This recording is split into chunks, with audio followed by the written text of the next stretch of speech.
Zdravo, evo, danes pa bolj bo moj video obarvan motivacijsko. In sicer bi se dotaknila, zakaj sem se odločila tudi iti na svojo samostojno pot, kako je do tega prišlo in dejansko kako sem začela. Namreč, kot vidite, verjetno tudi po odzivih, pod komentarji, ko spremljate na družbenih omrežjih, ogromno enega negativizma, ogromno enih ljudi kaže na druge, da jih rešijo, konstantno so drugi krivi za njihovo nesrečo. In ja, tudi včasih sem bila sama takšna, ne, da sem vedno čakala, da me nekdo drugi reši, da ko bo stanje takšno, ko bo služba boljša, ko bo ne vem, karkoli, ne, vedno sem iskala nekje zunaj, da nekdo mi reši moj problem, ne. Dokler nisem prišla do spoznanja, da edina, ki lahko naredi, da sem srečna, sem sama. Se pravi, ko sem končno se spomnim trenutka, ko sem tisto misel od Gandhija, you must be the change you want to see in the world, se pravi, sami morate biti sprememba, ki jo želite v svetu, in sem rekla, Tanja, dovolj. Vzemi življenje v svoje roke in začni živeti tako, si ti želiš, kreiraj si sama tako, kot sama želiš, ne kako želijo drugi. In v tistem trenutku se je meni popolnoma spremenil svet. Sem rekla, dovolj je.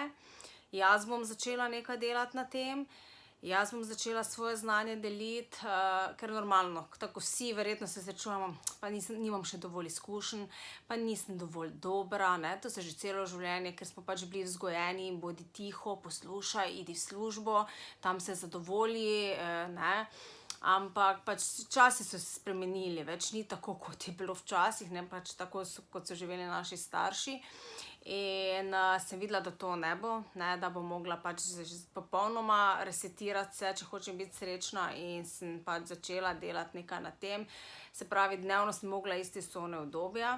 Pač prej sem bila zaposlena 9 let v enem družinskem podjetju, kjer sem res dobila ogromno enih izkušenj, ogromno enega znanja, poznanstev, ki so mi tudi kasneje pač pomagale na poslovni poti. In enostavno, ko sem se odločila, pač stanje je bilo takšno, da več nisem bila srečna. Sem pa tudi bila izčrpana, sem bila tik pred izčrpanostjo, pol leta še mogoče, pa vprašanje, kje bi bila danes, ali bi zbolela, ali bi mogoče izgorela. Se pravi, da pravi čas sem še rekla stop. Bila je usodna ena slika, na kateri sem se videla dobesedno mrtvo in nisem več vedela, kdo sploh sem. In takrat sem vedela, enostavno ne vidim se, da delam v kakšnem podjetju, da edina pot, ki jo trenutno vidim, je moja samostojna podjetniška pot. Ampak še vedno je bilo to, ne, sem dovolj dobra, imam dovolj znanja, čeprav sem imela ogromno enih izkušenj, ampak rekla sem, Tanja, poslušaj srce. In končno sem začela poslušati sebe in sem rekla, Tanja, še vedno lahko grem v službo, podjetniško pot pa vprašanje, če se bom kdaj še drugič odločila. In tako sem končno začela poslušati sebe. Bila še situacija, da sem zelo v redu ponudbo za službo dobila, ki bi jo mogoče še 5 let pred tem takoj sprejela. Ampak enostavno me je dušilo. Me je dušilo in sem rekla, ne, Tanja, zdaj, glej, znanja imaš dovolj, poznanstev tudi, delavna si, samostojna si, ajde probaj. Glej, samo probaj, še vedno pač, se pravi, tako sem rekla, gre v službo in sem kar začela. In pač en odličen kanal, kjer danes lahko začnete ali pa ob službi testirate, vsi so seveda družbena omrežja. In tako sem tudi sama začela v bistvu z nič vložka, mislim, nisem imela nobenega kapitala, vse, kar sem pa imela, sem pa res imela znanje pa izkušnje. Predvsem pa, kaj rabiš danes na podjetniški poti, eno dobro idejo, pa predvsem pogum. In prvo, kar danes morate razčistiti, če hočete na podjetniško pot, da se ne ozirate, kaj drugi mislijo, ampak to, kar vi mislite, se pravi prava miselna naravnanost, in da sledite sebi. In potem se samo skušajte, dajte se obkrožiti z istomislečimi, uspešnimi ljudmi, ki vam bodo pomagali doseči vaše cilje in sanje. Se pravi, danes ogromno ljudi, vemo, v službah je nesrečnih, ne, jaz ogromno srečujem in vse razmišljajo o podjetniški poti, ampak še rabijo tisti malo brcovrit, ne. Tudi sama sem v tistem trenutku rabila brcovrit, pač enostavno, hvala Bogu, da sem dobila odpoved službi, katero sem si pač v bistvu želela, ampak nisem bila sama toliko pogumna in sem takoj dejansko res izkoristila to priliko, sem rekla, "Glej, Tanja, zdaj pa pokaži, kdo si, iz kakšnega testa si." In res, moram reči, ni bilo meseca, ki bi manj zaslužila, na primer, v prejšnji službi, in res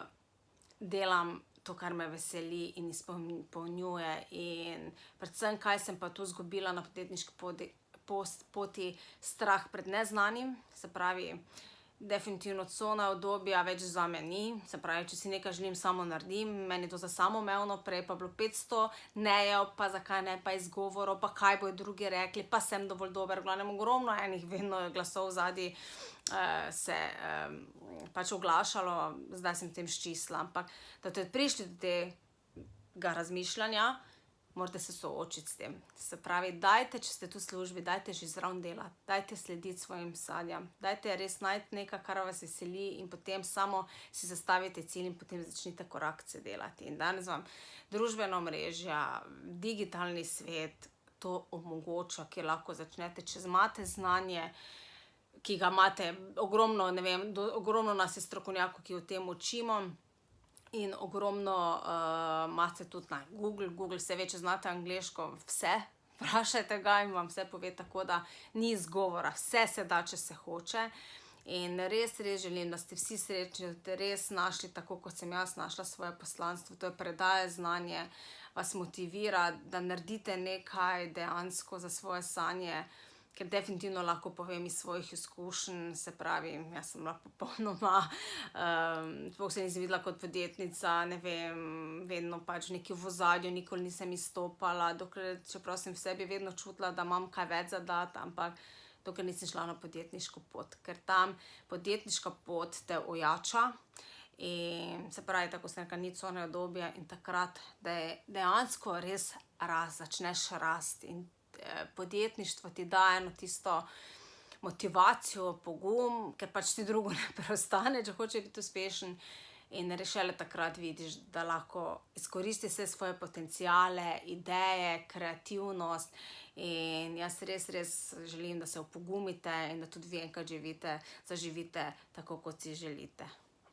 Evo, lep vikend vam želim, tako danes malo motivacijsko, da vas mogoče, ne vem, malo dregnem, pa da končno začnete nekaj delati, da uresničite svoje sanje. Ajde!